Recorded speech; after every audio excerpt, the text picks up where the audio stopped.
Today is National Movie Day, and what better way to celebrate the return of our What to Watch segment. Today we're getting a look at one of the biggest movie debuts of the summer and a whole lot more. That's right, and here our friend to the show is back, film critic Dale Pollak. Yeah, we give you a little round of applause, Dale. It's so great to have you back this morning. Thank you. It's so good to be back, Brian and Christina. I missed you guys. We missed you too. Did you have a good trip? Very well. We went to Ireland. It was fantastic. Wow. I could live in Ireland. Oh, I really yeah, could. you said you've been before. I love Ireland, yeah. Such a great trip. Well, I got to add it to my list, just like I might be adding Spider-Man Across the Spider-Verse to my watch list as well, Dale. Well, this is after the enormously successful Spider-Man Into the Spider-Verse, and there is a difference between these two films. The first one made almost $2 billion, so it was only a matter of time till the sequel came out.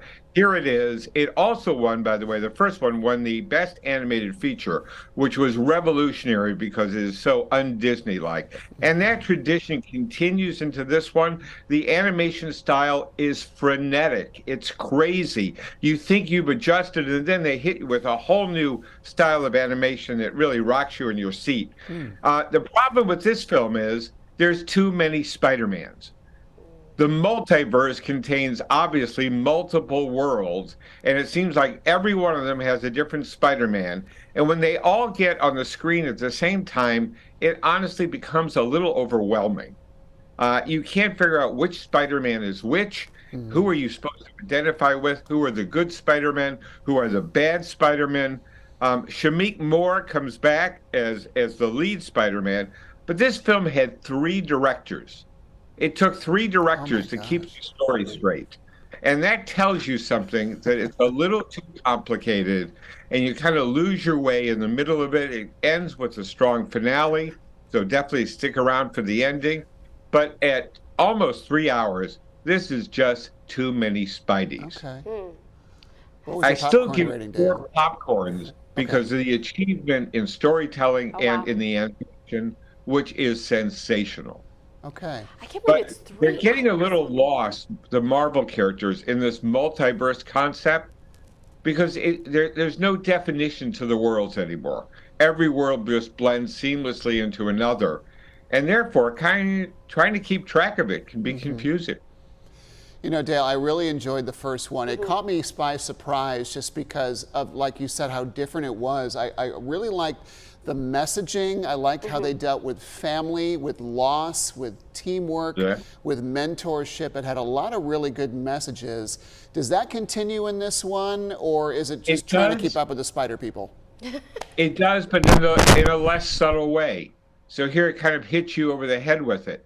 And I don't think you need that. I think the first film, as you point out, was a real model of effective storytelling.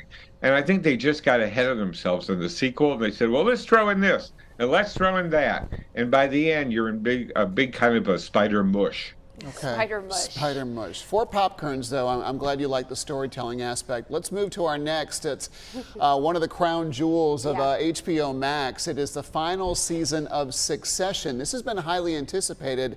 Did it play out the way you thought? No spoilers though, right? Yeah, Are we doing no spoilers? Okay. Okay.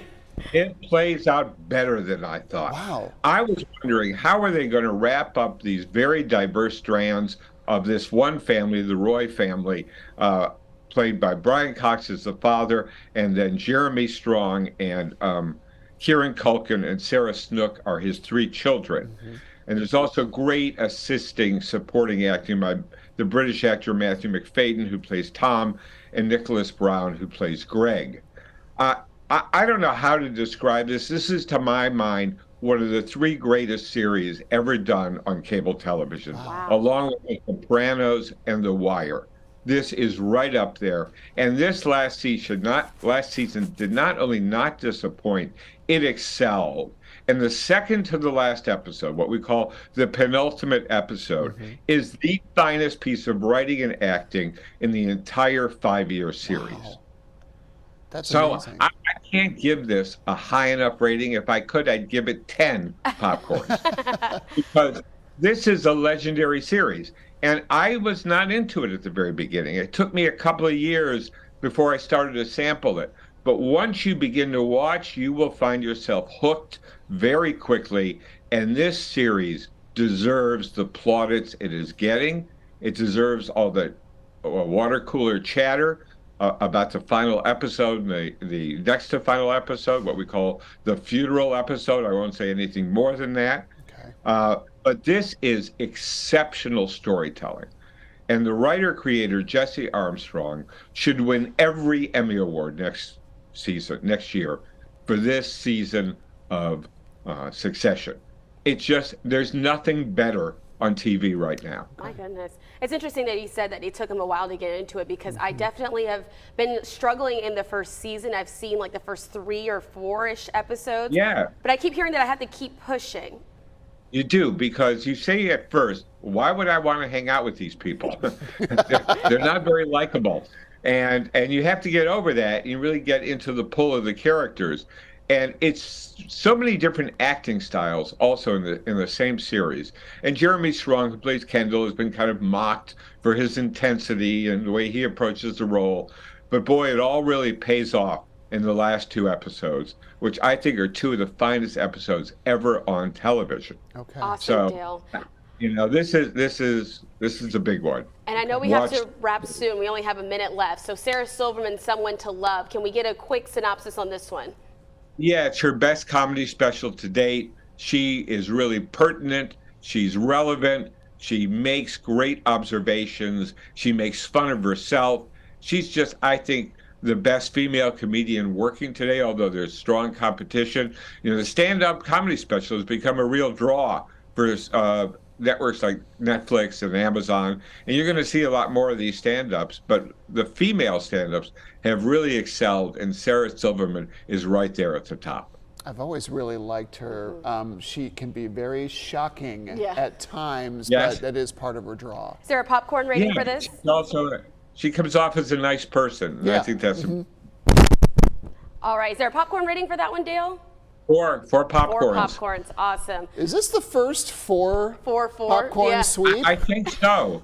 I can't remember a time where I liked everything this much. Wow. So Well, what's shows you this is a good time in the media world. I almost wish for Memorial Day weekend weather to return know. just so I can sit in front of the TV all weekend. My goodness. Yep, what a way to return. Thank you so much, Dale, for your top picks. And of course, we want to remind folks at home for those titles once again on the screen: Spider-Man Across the Spider-Verse, Succession on Max, and Sarah Silverman, Someone to Love on Netflix. And of course, always check out DaleMPollock.com for much more reviews. Brian, we've got to go ahead and talk about